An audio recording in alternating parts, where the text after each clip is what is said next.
bro. That's Yeah. amazing. And also, just got to throw a little plug out there because I still wrestle from time to time, but I haven't been TLD in a couple of years, actually. I've been wrestling as the MALVADO Dragon for World One Wrestling here and there.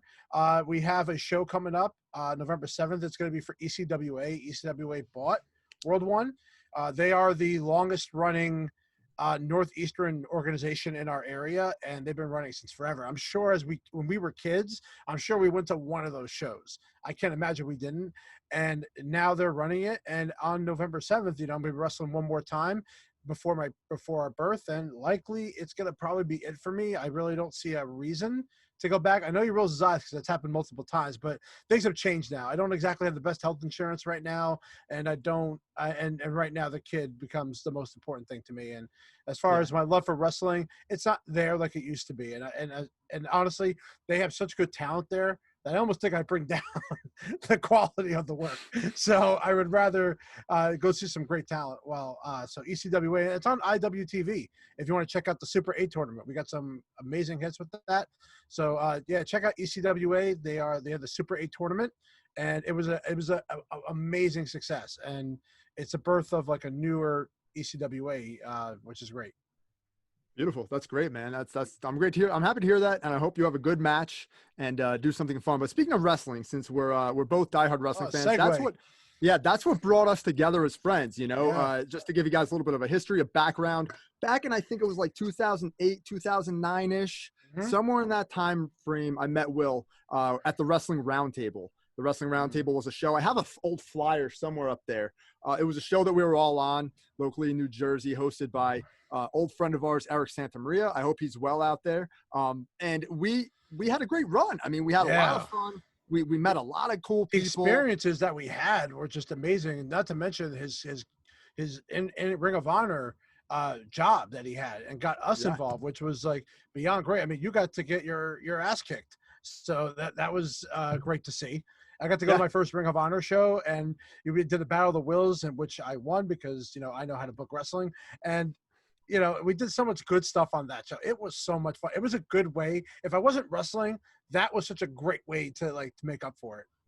Yeah, it was fantastic, man. I'm happy those videos are still up because at one point I looked at that channel and he made them all private or took them all down, all of them pretty much. And I ended up going back there because I wanted to see that specific clip of Kevin Owens kicking my ass, and it was still there. And he put everything back up, which is one of our most popular videos, I think, on his channel too. For good reason, bro. It starred me. Yeah, that's right. And you. We were both in that one. Yeah, well, we got to be a part of the storyline, which was even better. Which is not too long after that, he went to WWE with probably like a year. A year or two. Wasn't too much longer after that. A couple years. But that's how we met, dude. And we've developed a friendship over the years. We've gone to a ton of shows together. We've hung out personally a bunch of times. And I'm happy that wrestling brought us together. And look, I'm always gonna watch pro wrestling. I don't see a point in my life where I stop completely. I'll always be a fan. 100%, even though I do criticize the product, because it's just, let's face it, man, it's not what it once was. Yeah, you love nothing it. You love it.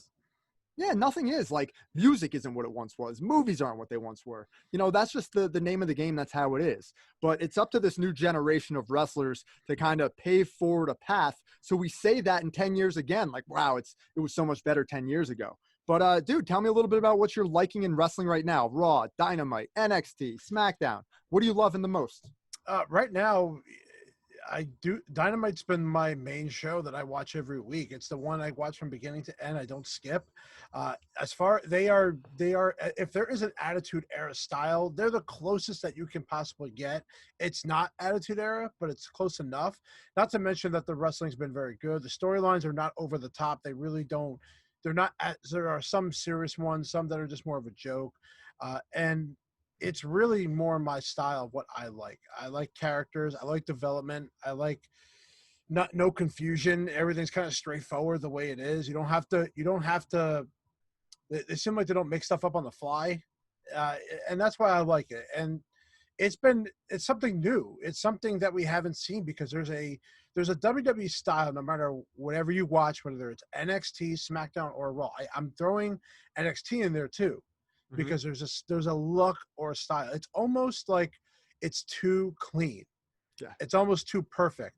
Where AEW, even just in the announcing, they mess up and they kind of make a joke about it, or they crack a joke at someone saying something in the ring like Jericho says or MJF says, they crack up about it. Or they take an announcer and they throw him into a wrestler with Britt Baker, and it's just fun gold. You know, it's like they do things that are out of the box. Even the backlot brawl where the mother using Trent's real mother and flipping the bird off on the way out with their car. It's a stupid storyline, which, by the way, they should have went to jail for, but of course they're not. It's pro wrestling. Yeah. And that's the revenge that they get. It's just great. And that's what I like. And I will watch every pay-per-view as well. And I do watch Raw every single week. Now, when it comes to SmackDown, I wish I was watching more because it's a Friday night. It's a Friday weekend. Sometimes it's not the best timing. And I honestly just do other things throughout the weekend, whether I'm doing wedding videography or other things with my wife, especially now prepping for the baby. It's SmackDown. I'm almost like kind of skipping, but that's what I hate is I'm skipping probably the second best show that they have right now. And I should be watching more. But as far as Raw goes, man, that's a freaking chore to get it's through. a nightmare. It's a nightmare. It's a nightmare. There were so many things this week we could talk about that pissed me off. That I'm like, why am I watching this? Jeez. Yeah, and you know me, I'm a big WWE mark. You know, I'm more. You know, I don't usually trash on WWE. I usually defend them. I'm having a hard time defending a lot of the shit they're putting out. Yeah, dude, for sure. You know what SmackDown's been for me recently? It's been Saturday morning SmackDown. I'm screwing Friday nights. I'm saying, forget it. I'm not going to do it. I don't do shit anymore, bro. I live here. Yeah. I don't know anybody in the town I live in, really. You know, I chill here. Everything's locked down. We're all petrified of this stuff. So I chill home anyway, but I try to find other things to do. But I feel like SmackDown for me, Saturday morning when I'm fresh, it's the first thing I do because I ain't got shit to do usually on Saturdays.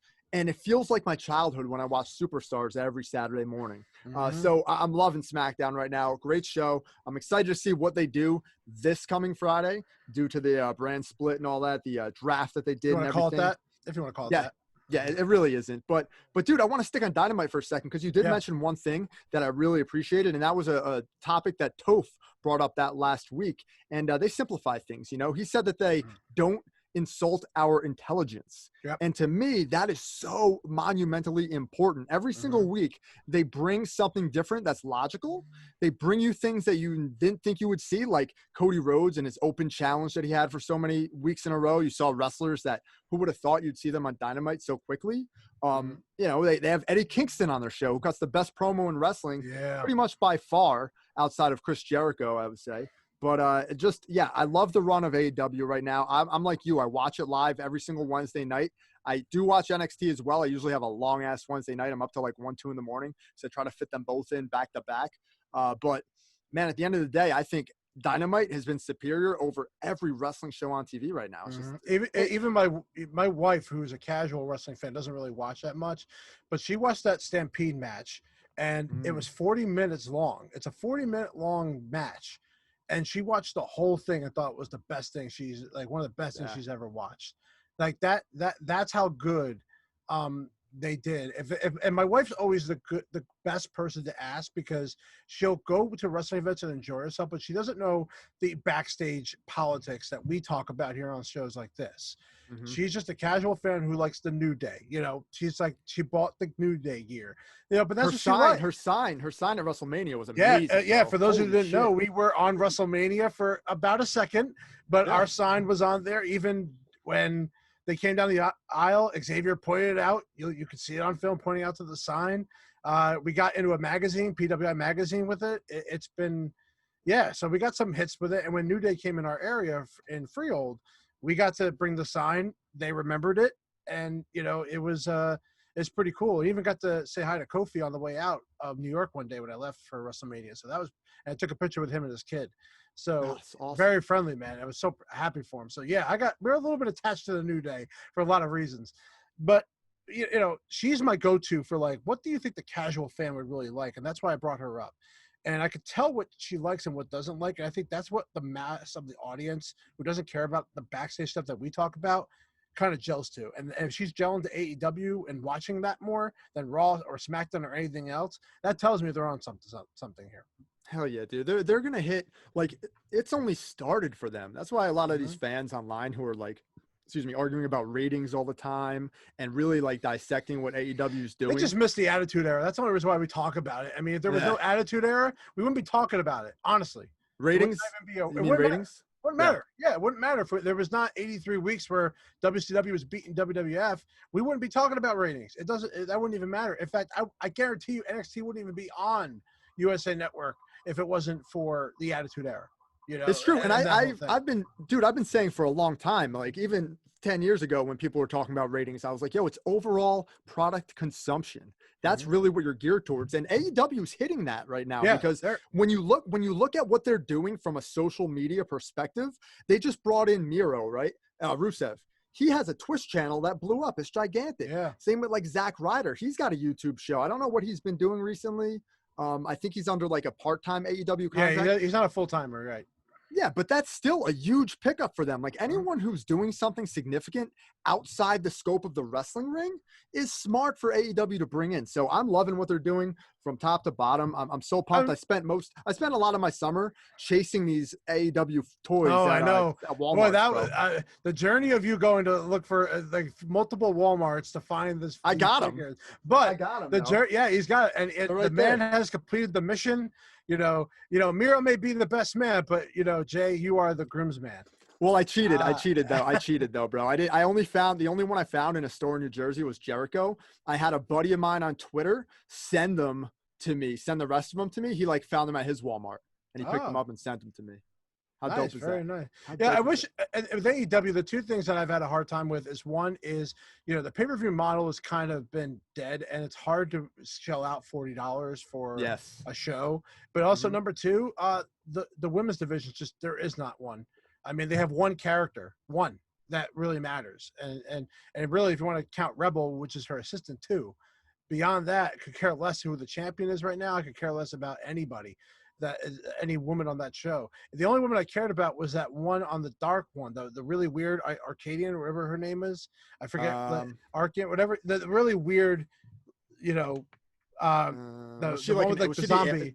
Not Chris Statlander, right? The alien? No. Okay, I was gonna say. No, it's she's been on dark a couple of times. She's like, I forget her. I know her name. I forget her name. You have to look it up. But she's been like, she was the only other character because she was so unique that it stuck out in my head. I'm like, why is that person not on this roster all the time? Britt Baker is the only one that really stands out on this roster right now. Abaddon. I Googled, this is what I Googled, bro. You want to hear what I Googled? AEW Dark Zombie Girl. That's what I Googled, and it came up. So love you, Google. I love you, Google. Yeah, so if AEW could improve on the pay-per-view pricing somehow, and they could improve on, just getting a better women's division, which is not deterring me from the product whatsoever. It's really the pay-per-view that's the one thing. I mean, I don't want to go back and do illegal streaming, which, you could easily still do with that. I don't do that. Yeah, bull. You totally do it. In fact, I didn't even watch the last show on pay-per-view. I almost get enough satisfaction from Dynamite that I don't even need to watch it to make me happy. I don't know if that sounds weird, but I don't necessarily have to watch it to make Talk to me after the podcast. I'll tell you where to find the. Okay. I already got the links. Don't worry about it. I got you. Okay. Dude, I want to pivot. I don't want to take too much of your time tonight, Father Will, because I know you got a lot. I'm not a father yet. I got time, baby. We are not ready yet. So let's talk to you about this for a second. So I know you worked for Apple for a long ass time, right? How many years did you work for Apple? 11 and a half years. 11 and a half years. I thought it was 10. 11 and a half years. And then you moved to Sirius, right? Okay. Now what the fuck are you doing? Yeah. So I was offered a severance during the July of this year. It was kind of COVID related, but not so much really either. There were some BS reasons behind it, and I wasn't happy there anyway. I now work for a private school in New York City. Let's just say Mike Myers' son goes there, so it's a very high-end school. Cool. So working on Mac and iOS, distributing them, troubleshooting them remotely. So that's what I've been doing, and I love the job. It's a contract job, hoping to get full time, but I needed something while we're in this state, and I got lucky, and I got hired. And I'm getting paid the same amount I was making it Serious, so there's nothing wrong with that at all. I didn't take a pay cut, so that's the best part. So I'm lucky right now where I'm working, and I actually really like my job. It's really great. That's great, bro. That's amazing. So I know you're an expert on Apple. So look, I Mhm. heard about this Apple phone, the Apple 12, I think it is, iPhone 12. Yeah. I am dumb with this kind of stuff, and I also got a lot of weed Well, in you me and call it the coffee. Apple So 12, so that's a good it's start. yeah. Dude, I got Jesus. so much coffee and so much weed in me that I'm getting pulled from both directions here. So the Apple the iPhone 12, I don't even know what this one is. This I think is the 8. I Yeah, it looks think like you have an 8 plus. It 8. looks It's yeah, it not a looks like an 8 plus. plus. Definitely not a plus. No, It's it's an a big 8 size though. phone. It's a big Oh, is size it a phone. It's a plus? plus. Come on, Okay. man. All right. I don't know. So it's an 8. So do I, and to anyone else who's listening out there, which is probably nobody yet because this is the second show and hopefully, there is a couple people listening, but who knows? Anybody listening out there, if they're thinking about getting that Apple iPhone 12, should they get it or should they wait for like the next one? Because that's what I always do. I'm like, Mm. oh, the 10, I'm just going to wait for the 11. Oh, the 11, I'm going to wait for the 12. This phone's fine. What do I do? So it's not so much that you shouldn't get the phone. There's just a lot of hidden shit with that phone. But now it's starting to affect across the board. So I'm going to give you a perfect example. My number one gripe with this iPhone 12 is that you're going to get your usual USB, a power adapter, your cable in the box. That's it. No earpods, no power adapter. So what that means is that now you have an iPhone, so you have a USB to Lightning. You probably have a couple of those in the home, right? Would you say you have a couple Yeah, of them, yeah. or I bought like I bought the Google, the one, not the Google, the Amazon one, the one okay, off fair enough. Amazon. So I have And what about I have a power couple of adapter these. wise? Do you have like USB Dude, power adapters? I probably got 20 of them laying around, Okay, bro. I got them everywhere. so do you have how many USB-C power adapters do you have? I don't think any. I don't even know what the fuck So what is that? so Is because that is you that that's what's on my MacBook? That's what's on my MacBook, right, yeah, bro? so yeah, Yeah, USB-C. Yeah. So it's that thing, yes, so right? that is the only wire that the power adapter that is for sale right now is a USB-C to a regular Lightning connector. The problem is someone like you and probably about 90% of this world doesn't have one of those in their home, which forces you to buy a power adapter besides just the phone. It doesn't come in the box.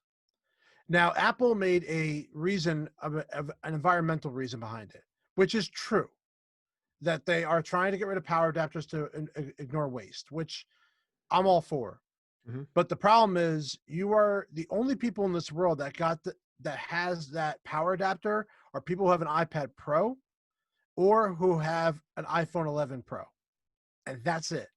Oh, No one else in this world would have no reason, unless you bought it yourself separately, to buy those adapters. So by default, now when you buy an iPhone, it doesn't even matter if it's a 12, an 11, a 10R, or an SE, which is the cheapest one possible. You have to buy a power adapter now, which is one of the biggest wastes of like it's such a big mistake by Apple, because when people get their iPhones now and realize that in their box is no power adapter and they didn't even know about it, what do you think is going to happen? They're going to complain like crazy. so they can't charge their phone. They buy a new phone, they can't charge their phone unless they buy the power adapter, Correct. right? Now you can use, now here's the thing. You can use an old brick. You can use an old one. However, you are not going to get the fast charging, which is one of the features that this iPhone 12 and 11 specifically have. So that's one thing. So you could still do it. I'm not saying you can't take your old USB-A and your old power adapter and use it. What I'm telling you is if you want to take advantage of a feature that is in those phones, you are not going to be able to. Interesting. That's fucked up. That just seems like a Yeah. money grab. It seems like a money grab to me because they're probably Well, going to be 50, $60, right? and well, it's only $20 for the adapter. It's not that bad. It's not, okay, not too bad. Okay, but the good thing is they're no longer selling a 5 watt, they're selling a 20 watt, which is what gives you the faster charging. So in essence, it used to be $19 for the 5 watt. Now you're paying $20 you're paying for a 20 watt, which is the same price. So they kind of made up for it. But the reality is that people, if they want that fast charging experience, they're not going to get it. But also in their box, they're going to see a USB-C cable and a lightning cable, and they have nothing to plug that into. So you That's might as well go insane. back to, you're going to have to throw it away, get your old cable out. That'll work fine, but you just won't be able to take advantage of that fast charging. And they use the environment to use the excuse to get rid of it, which is what makes me mad, is that Right. they hide it that way. So Now, here's the thing, though. A good salesman would make sure that their customer had that oh, product, I though. got that's the other part is anybody that goes to an Apple store or Best Buy to buy this, you better, I swear to God, whoever's selling it to them better make sure they understand what they're getting because Yeah. that's gonna just you're just gonna get a negative review and you don't want to deal with that. Now, At least Apple Store, I could say that they're all going to be pretty well versed in that, they knowing should be, that. but if I walk into my local Verizon unauthorized dealer, who knows, right? You can I get some can't speak on their complete. customer service, but I'm Yeah. hoping that they would do exactly the same thing. Yeah, they You should know, do the right thing. and it's not just that. You know, it's not just that when it comes to this phone. There's a couple other things with it. You know, the 5G, which we're going to get into too as Mhm. well. You know, 5G is a little weird. Also, Apple, you know, charged $30 more for T-Mobile and Sprint compared to Verizon, and which was a weird thing, which they've corrected, by the way. They changed that, but that was a thing at first. And then they talk about how this 4 times optical zoom is on this iPhone. Well, so you have two cameras in your phone, right? You have the wide angle and then the regular. You have two different angles. The 4 times optical zoom is they're talking about from the ultra wide one, not the good one. So what they're doing is they're not lying, but they're deceiving you. They're thinking 4 times zoom might be 4 times zoom from the better camera. It's Um, not. It's from the mm. wide camera, which is zoomed out a little more. So it's not a true four. It's not a true 4 times optical zoom, which Dude, is they're again deceiving. This, they're this is yeah, the most yeah. deceitful phone or announcement I've ever seen from Apple.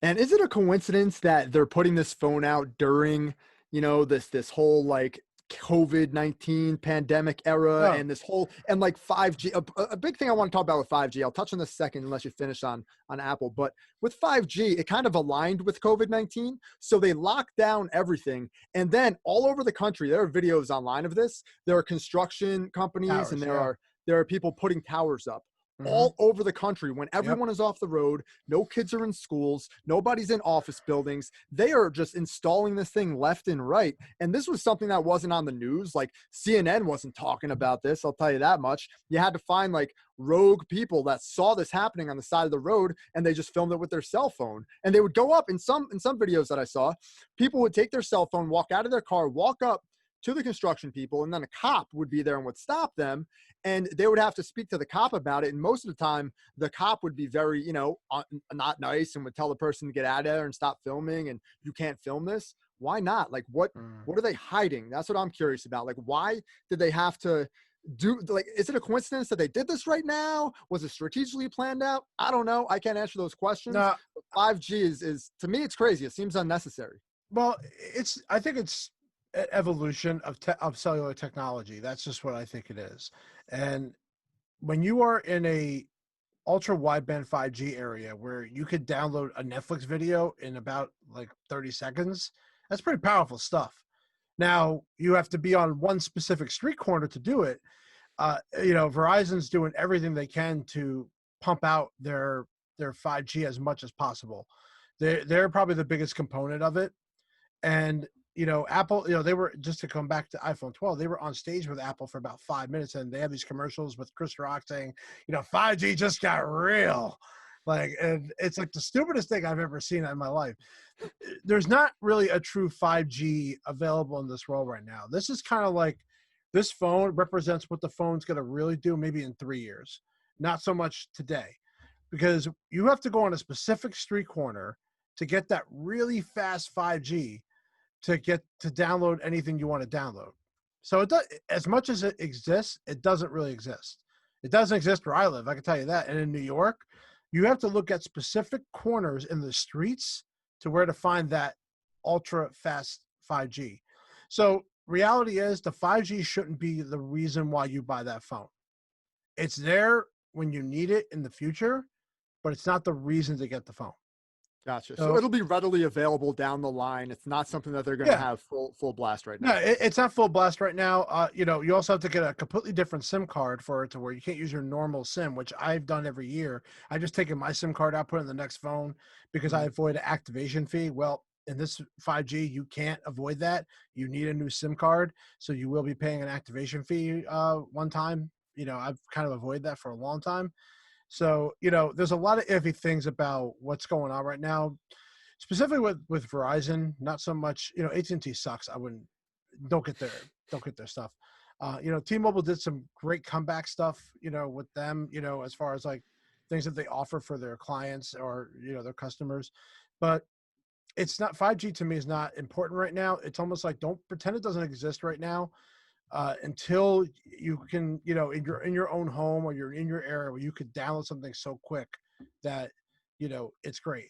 You know, it'll be great to have. It'll probably be the fastest on the iPhone than anything else. The problem is the media blitz on it. Like, as you mentioned, Chris Rock in a commercial, like who's more Hollywood than that, you know, like they have just this big media, you know, monsoon of 5G. Whereas I don't know if you knew this, but you know, in the beginning, the early days of COVID-19, as soon as it started, the conspiracy theory world, which I happen to be proud to represent in Really? one sense. Yeah, dude, I love conspiracy theories. I know you do. So, as you know, but that world went ballistic because they were talking about 5G causing flu-like symptoms Hmm. forever. Like as soon as 5G was even announced as a thing, there was like this news report that came out. Someone, maybe like a scientist or a doctor, was talking about how it could affect the human body and cause flu-like symptoms and get people sick. And then all of a sudden, out of nowhere, you know, this pandemic strikes, and then they're throwing up 5G all over the world, and nobody knows that's happening. And then here comes the media blitz and the advertising. So, you know, is this a coincidence? Like, I can't answer that question. I know you can't answer that question. It's No. likely a coincidence, I guess. But Yeah, I don't see it because they were doing 5G towers for years before this happened. So really? I don't. Yeah, I don't think that's. I would never be able to tie those two together. Not to Hmm. mention, you know, I don't have a 5G tower near me at all. So like, I don't see it being a factor. And I go to New York every single day now. You know, I've been going to New York every day, and you know, I've been around. You know, where it's probably one of the most dangerous spots to be in as far as a COVID goes. You know, but I'm fine. You know, in fact, the schools in New York, only 18 people have gotten COVID since schools have started. And if you think of how many thousands of students that are going there, that's a pretty low number. That's a pretty good number, I think. Yeah, totally. That because you would think that if there were so many outbreaks, so many schools would close, or no Right. one would be going at all. You know, there's these hot spots they're calling in New York. You know, we're not in one of those, but if we were, the school would probably go home. Like honestly, Sure. just safe. But everyone, like for me, I wear a tag that tells who I'm around throughout the day. So in the event that one of us gets COVID or someone is infected with it, they're going to force anyone around that tag to stay home because they could possibly be transferred over. So that's why they have them in the schools now, which is smart because also if you look at it from a school perspective, you know, people could say, "Hey, let's schools get sued for this." So imagine I had COVID, I was around all these bunch of people, but they make them keep coming to work, and then Right, they right, get right. it, Yeah, yeah, yeah, and then yeah. something happens. That's why we wear these tags. And actually, it was starting to happen at SiriusXM too. It's basically a tracking device that will know who you're around, so that if you track COVID, they're going to make those people stay home. That way, they don't get infected either. Don't Apple phones have those? Well, that's the next thing. So that is another initiative. This is not just an Apple thing; it's a whole technology thing. They want everyone to come together to build a tracking device, and not a tracker device, but No, you it's give a tra- it's a permission. tra- it's a No, tracking no, no. device, bro. Let me repeat that. It's permission because remember, you have the option to be involved with it. It's a switch in an iPhone. You have to turn on the switch to allow it. It's not out yet. But the idea is that it uses Bluetooth to know, again, who you're around. So if you got COVID and you were around, let's say, other family members would be notified that that happened and probably to quarantine. So Okay, that that, it's that really, that makes sense. yeah, so That makes sense. that's no different than the tracking device I'm wearing, you know, on my name tag. You know, the phones are going to do that, which honestly is an optional thing. You have the option. There's no, you know, Apple on your phone gives you an option for every single thing. You have every time you open up a new app, you have like 5 different privacy things you have to agree to allow access to. So it's you have to allow it. But I think it's a good thing, and I think it's important now, especially on a pandemic like this, because if it happens again, we're prepared for it. Right, right, dude. And I think it probably will happen again. I think this is probably the first of many of these things in our lifetime. Hopefully not, but I just have a feeling because I don't think this was honestly. I don't think this was a As long as I'm coincidence. dead before that happens, I'm cool. Yeah, with it. It's Well, fine. I just saw this before we went live, and you might have seen this as well. Governor Cuomo in New York is saying once again that non-essential travel from New York to New Jersey, Connecticut, and Pennsylvania is highly discouraged due to the COVID-19 spike. So I guess there's a spike here in the Northeast again. I thought we were kind of getting over this thing, but it turns out, I guess with schools opening, that kind of makes sense because there's a lot more people out there. Think of it too. I travel on a bus, and normally the bus has been so light to where only one person sits in one seat, and then everyone's in their own seat. Even the seat next to them is not being used. That's starting to happen. So now the 6 feet rule is gone. So, and obviously I'm an essential worker. I work at a school. Right. So, Yeah, and the thing is too, like we can't just be scared of this thing and be fearful forever. There's going to come a point where you got to continue to go. Yeah, I mean, continue to move. I just had 2 baby showers. We had to separate the baby showers just because my mom was a little fearful of COVID, having 50 people instead. But now we knocked it down to 30 and then 20. Another one. It's a lot better. It's a lot less of a risk. But it's cool. I got double the presents. That's awesome, dude, man. That's amazing. So, but I can see why, and honestly, now if the buses get so crowded to the point where I have someone next to me every day, that's not great. And not to mention that I'm expecting a child, that is a no-no, for me. And my bus would have to offer more buses to avoid that. Let me put you on the spot here for a second. So this is something that I'm curious about. So we have 2 candidates, right? For president of the United States. They're both Bush and the third. Yep. They're both competing this Sunday inside Hell in a Cell.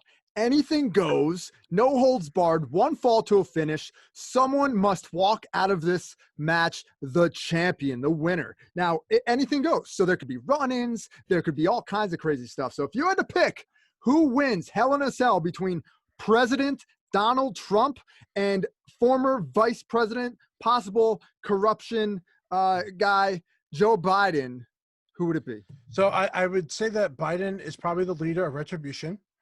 I'm going to start off right away with that. I think Trump is basically Vince McMahon. So if I look at Vince McMahon versus retribution, the way things have been being booked, Vince McMahon's going to destroy retribution right now, because not only can retribution get killed every single week by one person, Vince McMahon's freaking nuts. So for right now, if Trump would do whatever he can, but that Joe Biden's going to have something under that ring. I think Joe Biden's got some under that ring, and Mustafa Ali's probably under there as we speak. He will come out there and likely do something really bad. And then, of course, we're going to have the Black Lives Matter movement around the cage, which will then knock down the cage entirely, attack both people, and claim that they have made a statement. Well, I think I want to make sure that you know the difference between Black Lives Matter, the idea, and the group called Antifa that is really causing all this havoc. And they've kind of merged. Antifa's around the ring. Okay, so Antifa's around the Hell in a Cell.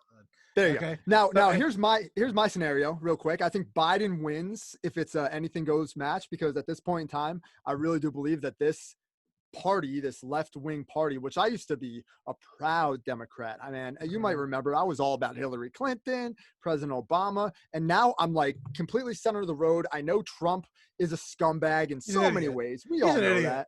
He's like your stereotypical like old billionaire guy. Like, he said 450 or 480 million dollars is like peanuts to him, to his net worth, and that's true. That's true. People are like, oh, you owe 450 million. Dude, to his net worth, that's like $20 to us, dude, for real. Like when you have billions of dollars worth of real estate, people don't understand this. People think like cash that's on your taxes, the money, like the money that you make is everything. No, dude, there's so much of that shit that he doesn't have to put in his taxes, man. It's real estate stuff. So by the way, I live in my home. This is my business. My home is my business. I use it as an office, and I'm allowed legally, by the way, to do that. So even though I pay for a cell phone bill, even though I pay for an Optimum bill that technically I was going to pay anyway, I can write off as a business. Why? Because I have an LLC, baby. All you got to do is get an LLC and pay $50 and you're good. That's what most people don't know. I don't have one. That's one of my major goals. I wrote that down. I know I'm a dumbass. Like for so long, I've been sleeping to a lot of the basic business ideas and principles that I've recently woken up to, and I'm getting my shit together because I do run a business. I have an eBay store. I did $3,000. I did $3,000 in sales last month on eBay. Yeah, Like that's a that's my biggest business. month to date. So Any kind of collector, a collector is a business. You yeah, know, so absolutely, you're making an additional income from that. You know, just like my wedding videography is additional income, and I tax it out because I pay taxes on my business. I have to. I make too much money to lie to the government about what I'm making. I mean, right now you're getting away with it, which is awesome. You know, technically no, you no, no. could. No, dude. Oh, I put all of that stuff on my taxes, dude. oh, you All do. of it. Yeah, yeah. But Okay, I only put so it under a sole proprietorship because that's really what it is right now. I just put it under my social security number because I don't have an EIN number. And I didn't know what the fucking EIN number was until like a year ago anyway. So yep. I'm starting to really get my shit together on this level. Good. And that's No, that's good. That's yeah. smart. You know, here's the thing, because you're Jay is so smart. You know, you don't realize it, but he is, because he knows what he's doing. You know, not to mention the investments you do as well. It's not just that. You know, you gravitated towards doing this as a business. You know, you saw collectibles as being a business, and it's growing. I would assume it is. I mean, Yeah. people are paying $25 for action figures again. I mean, I remember back in the day, Jay, I had these old WB draft figures. They were like the really crappy ones back in 2002, 2003, and I couldn't sell them. Like I couldn't sell them. Now they're worth a little more because I don't know why. It's just that I think people are growing up, and I think it's just like they're becoming more valuable. But even 10 years after I had them, I could sell them for $5, you know. And now it's changing. It's changing now. The collectible market must have changed. I don't know when that switch happened, but it happened. Yeah, big time. And a lot of it has to do with, a lot of people are having children now who are around our age. And we grew up collecting all this stuff, like sports cards. Like you probably collected baseball cards or something, or football cards, right? I still have the very first run of Magic cards. I could only imagine if I went to a collector right now what they would be worth. Dude, you grab that set and look them up on eBay, and you know exactly what they're worth because eBay has all the true, like, because you can see what they sell for in real time. And that's what I've done recently with sports cards. Like I've gone on eBay, I've bought a card for $60. This is a specific Jimmy Snuka 1983 Wrestling All-Stars rookie card. Wow. Bought it for $60, right? Won an auction, sold it 3 months later for $200. All right. Wow. The guy who bought it listed it for $2,000 on eBay because this guy was a big time collector. He's got millions of dollars worth of sports cards in his store. Do you know if so that blew my mind. I was like, I can't be mad at myself because I made profit. You can never be mad when making profit. No, you make profit no matter what. No matter what, you make profit. Yeah. Because today, that could be up there for 2 years before he sells it. Exactly. There's time that like collector cards they're not supposed to be a business that you buy and sell right away. It's supposed to be something that gains value over time, especially if there's a death. Like when Kobe probably passed, I could only imagine what people had that, especially how unexpected that was. Dude, but I was watching the market during Kobe's death. Yeah, but that, to a collector, I hate to say it, that's how they profit. It's no different than my dad profited, got so much bonus money off Lowe's when Superstorm Sandy hit our area. Like that. That's it. There's always a profit to somebody. COVID, Zoom. We're on a call right now on Zoom. Could you imagine how much money they have made because of this pandemic? They have profited over this. So has Apple, so has Google, all the technology companies have profited. Why? Because now you have to have one of these. So you really do. Yeah. Look at TikTok. All these like apps are just blowing up. Like TikTok's just stupid. I don't know why you do that. First of all, let me explain something to you. As a video editor, you should understand how TikTok makes it easy to make banging edited videos very quickly and very cool. Have you actually used the app? Have you ever gone on there? Yeah, I messed around with it. Not much. I'm more artistic than that. I don't think I don't like the idea of doing fast pace like that. You don't have quick to edits. Well, you don't have to. I haven't dove into it enough. I get why people like it, but I'm a little past the point of being on my social media every single day or every single hour doing something. It's just not worth my time. I bet you'd have fun though if you jumped on it. Now, so I never told you who would win this Hell in a Cell match. I think it would be Biden. And the reason I picked Trump, by the way. So okay, so Trump wins, and I think Trump. I'm hoping Trump wins the election, please. But I think Biden wins. I'm shocked you're saying that, by the way. I can't believe you're saying that. Here's why. I can tell you. I'd love to know why, because you never told me.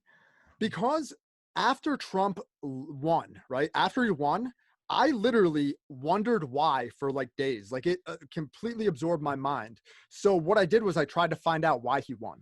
Mhm. I tried to find out why. So I started seeking out information from that side, from the right side, because all I listened to was the Democrat side, NBC, CNN, and was always told that Fox News was bullshit. They're lying to you. They're making stuff up, right?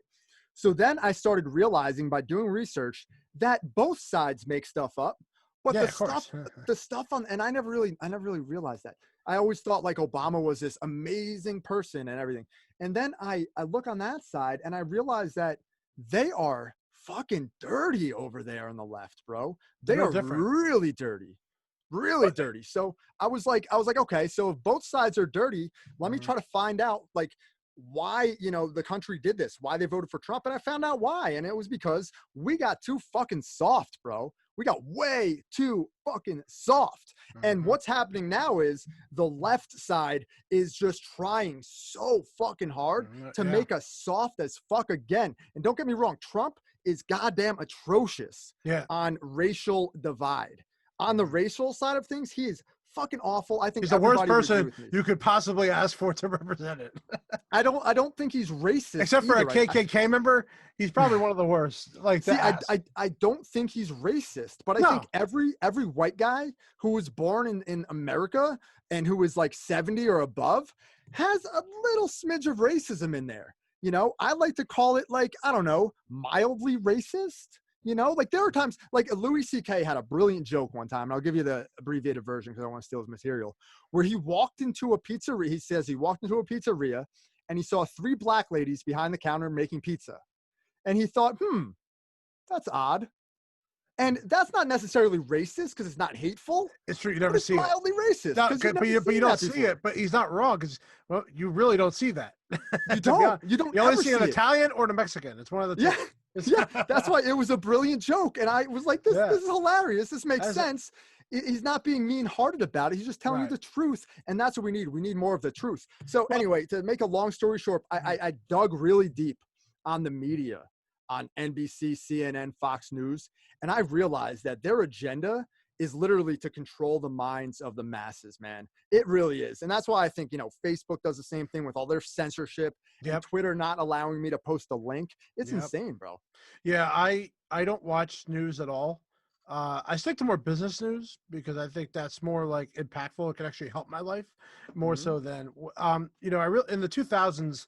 One of the biggest things I noticed is how you started seeing sides being taken by the different networks. And you know, I look at a guy like Walter Cronkite, who I learned in film class. Like, you know, that was the news I grew up on as far as learning what the news was about. If Walter Cronkite was alive right now, he'd be so disappointed in how this world went. But also, it has to do with, you know, these networks were by themselves. Companies bought them. Disney bought, GE bought it. Now Mm-hmm. Comcast bought it. You know, Viacom bought CBS. They were their own thing until the 90s and the 2000s when the conglomerates bought them up. And then the conglomerates are on one side or the other. Yeah. And that's the way that they're told to talk, you know. And I bet you if the camera was off and if there's two people that are arguing about whatever it is that they're arguing about and they're on two different sides of it, I bet you they're shaking hands, being all cool Definitely. right after that, because there was even evidence of that. I think, what was it, Cuomo? I forget who it was, but someone on CNN was cool with someone else who was a Republican, and they were just cool talking about how they're going to argue. It's so fake. So I It's a don't watch. work. I don't want. I know. Oh, so this is a perfect example of this. So the best storyline in professional wrestling. This is the best line. News today is the best professional wrestling on the planet. I like it. I like it. It's the Yeah. truth. It really Because is. if you look at it, there's people arguing all the time on two different sides or arguing about one particular person. People are glued to the news, glued to Mm-hmm. the news. My mother-in-law is glued to the news, and she's a Fox. So, but you know, but it's amazing how news does professional wrestling better than professional wrestling could do professional wrestling. You're right. And I've been glued to it lately too, but I'm now aware and cognitive because I fell down that conspiracy rabbit hole and I started really trying to find different viewpoints from people who aren't necessarily promoted on Twitter, on the mainstream news. Go ahead. What are you going to say? I see your little By the way, smirking. I just want to say, Retribution is so terrible. Like, It's awful. It's awful. Dude, did you see how fast that jabroni tapped out last night oh to my the Master God. Lock? I was like, what the fuck? And then on top of it, Mustafa Ali does an incredible promo, by the way, right afterwards, which he explains the whole SmackDown. What was it? The Stalker, whatever the hell you want to call it. The hacker. Thank you. I'm glad at least they tied it up because you know what? Sometimes you only need 20 seconds to tie up something from the past to explain it, and that's all they have to do. But the reality is that should have been the first thing that happened on the show, and then not make them lose, and then not make one guy destroy all of them. You know, it's a little, and then on top of it, they're facing a team who's a face technically against them, but is a heel against everybody else. It's insane, dude. Like, and here's the thing: they're gonna get their retribution, no pun intended, on Bray Wyatt. They're gonna kick the shit out of him probably next week or the week after that, for sure. 100%. They better give him some. I mean, by Survivor Series, this needs to be over because it is one of the stupidest storylines. Sometimes you just got to give up. Sometimes you just got to stop and say, you know what? This is not working. Let's just cut our losses for it. You know, let's send all those guys back down to NXT because they were doing just fine down there. And you brought them up here and called them J-Bar or T-Bar or Crowbar and T-Jack. And, you know, and by the way, they have no gripe against WWE whatsoever because they have had absolutely no reason to go against them. When you saw Retribution, you thought it was going to be all the people that were fired. Yes. 30 people that were fired. You know, and I was like, oh, that's a great idea. Now, they probably fired him for real. And Kurt Angle was part of that. He could have brought him back into Retribution. Here's what Retribution is. Here's what it is. Here's what it is, bro. I don't know what it is. I'll simplify it. It's WWE's answer to the Dark Order. Just like Robert Stone brand is WWE's answer to Tony Khan. Like that is Robert Stone is a complete, like I love Robbie E. He's freaking phenomenal and very entertaining. Yes. But that gimmick, I know he created it, but NXT turned it into a complete spoof of Tony Khan. That's why he's such an idiot, getting run over by tanks every week and getting his ass kicked in all these crazy ways. It's funny. That's I'm not gonna lie, but it's funny. Good. It's good stuff. But this is what WWE does. This is why they're putting Lana through a table every week. This is how they act. This is how they do things. This is just their mentality. Yeah, you know, they're just poking fun at them. Yeah, but it's at least with AEW, they have a clever way of doing it where WWE doesn't, and they try to say it's not, but it is. But it's really, I mean, and if Dark Order has nothing against AEW, and they never mention that they're just a cult. That's all they are. It's just a cult. You know, yeah, that's it. And that's all they are. Retribution has a reason behind them. Like a true reason, which we could, as a smart fan, we could get behind. Even a regular fan could get behind it.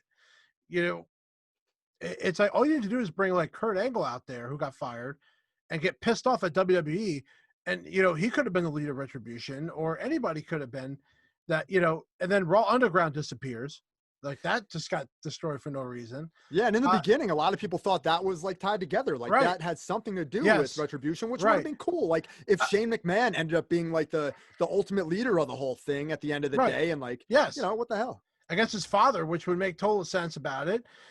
You know, they split up all the tag teams that they had in WWE. They had two different tag team titles, which they switched the titles during the draft because they were on different brands. Here's a really weird idea.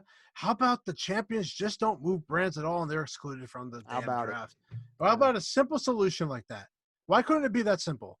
And they could have done an actual trade. Complicated. They could have done a trade. You could have easily just done a trade if you needed to switch brands, but you could have just done a trade. It would have been simple. But they put here's the difference, bro. Here's the difference. They put everyone in the pool now. So like during that draft, we knew on that specific night who was being drafted. This was what this was a live look at WWE's depth chart, like you see in the NFL, like where the players rank on the roster. You know, that's what this is. You see like where they rank on Vince McMahon's roster, pretty much, with the exception of maybe a couple in there where they did it for storyline reasons or whatever. Yeah. But the majority of them, that's where Vince McMahon sees his roster. Yep. And the fact that Sami Zayn was underneath some of those people is ridiculous to me, especially as a champion. That's your IC champ, and he's doing some of the best work out of anyone in the company right now. Yeah, they should. Like I said, they should have excluded all the champions, which would have been fine. I don't care if they dropped the titles and those people moved over. At least it was like, it had to make sense. Like even Dolph Ziggler and Rude going to SmackDown, but already were challenging for the Raw tag titles that night. So if they won, would they just go to SmackDown with the Raw titles? Because we thought they were going to merge those tag belts. Considering they're breaking up every tag team and putting Peyton Royce with with Lacey Evans. Lacey Evans. And I'm like, so why they bring up the Iconics if they're putting it back on the tag team? Yeah. Which is Iconics is my favorite team, by the way. I love those ladies. I rocked out to them when they were coming down the aisle. You could see me in the on the left side of your camera. At WrestleMania? Oh yeah. They had, dude, Billie Kay was wearing like legit at WrestleMania, like legit devil horns. Did you see those things? They were like these huge. Oh no, it's a Disney reference. She was doing the Disney character. Oh, okay. Well, it looked like devil horns to me. Yeah, but that's what. Yeah. But dude, look, man, I've taken up a lot of your time. We're going on an hour here, so I don't want to take up any more of your time. And this has been so much fucking fun. We could talk for like 3 hours. Like, we could. And really I plan on doing way more of these with you on as a guest. And who knows, maybe we'll figure out a way to do our own little spin-off show from this. I'm gonna beat up Toph. I miss beating up Toph a little bit. Beating up Toph, cool, dude. Yeah. Toph was like, Toph was asking me earlier. He was like, "You doing a show tonight?" I got nothing to do. I'll come on. I'm like, I'm gonna do it, Will, tonight, but I'll let you know because my plan is to have like a rotating guest, like panel of guests every week, somebody different. And then eventually going back to those PWP roundtable. I don't want to get sued for copyright infringement, bro. You can't get sued anymore. What does that boy have that he could sue us for anything? Come on, dude. I reached out. He hates wrestling now. It doesn't matter. Inside baseball. Here's some inside baseball. I reached out multiple times, multiple different ways. I asked Rodney LeConte to say what's up to Eric for me and see if you want to talk to me. I asked Will Brooks. I asked, remember Orlando? I asked him. I asked all these cats to say what's up. Midge doesn't talk to me either anymore, Brett. Yeah. But I sent emails to Eric because I was truly apologizing because I was like, I suffer from a little bit of bipolar from time to time. It's just the way I am. And every once in a while I do shit that I regret. I just act. My brain just snaps. And back in the PWP Nation days, I like lashed out at Eric live on a podcast. Yeah, we were together. I lashed out. Yep. Yeah, that was a lash out. That was most of that stuff was just me being angry. I was probably taking possibly steroids at the time. I know I was taking creatine. I was all screwed up at that time, bro, for sure. So I apologize for all that stuff, man. Yeah. I apologize. I'm sorry for it. And he never got back to me, not once, like not even. Yeah. But he's also, I think he's just outside of the business. He's just doing his own thing right now. He's just not interested, I think, in. That's fine. I just want to say what's up, bro. I just want to say what's up and thank him and see how he's doing. That's all. Yeah. Hey, you're a good dude. End of the day, you always were a good dude. You're one of my best friends. You were in my wedding party for a reason because I loved you, man. It was such a good wedding. I'll never forget that night. It was just so much fun. But it's amazing how we still have this friendship out of that show. Because if it wasn't for that show, we wouldn't be here today talking.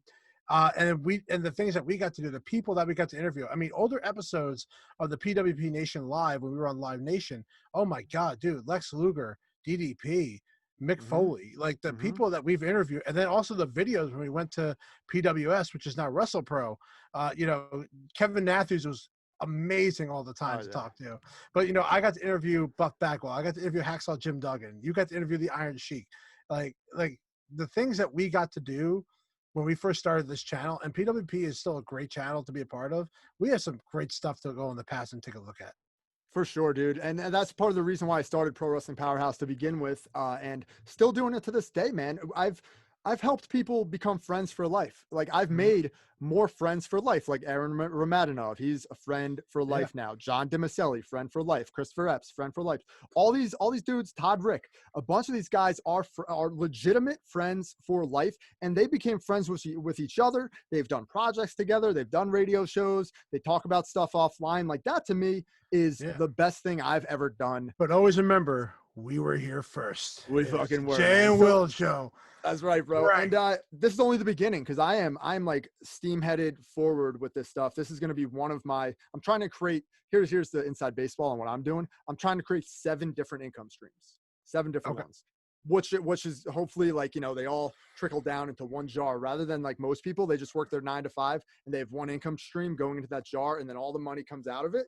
I want 7 income streams. Even if they trickle in slowly like this, I might not make any money off of this for 2 years. I don't care.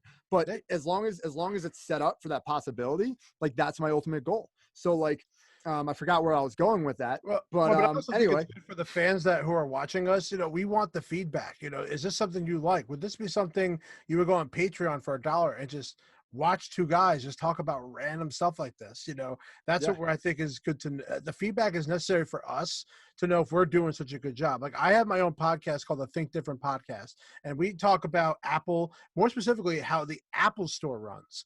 And I look at it as, you know, how does a Genius work? How does it work when you go into a store? What are we getting trained on to tell you about?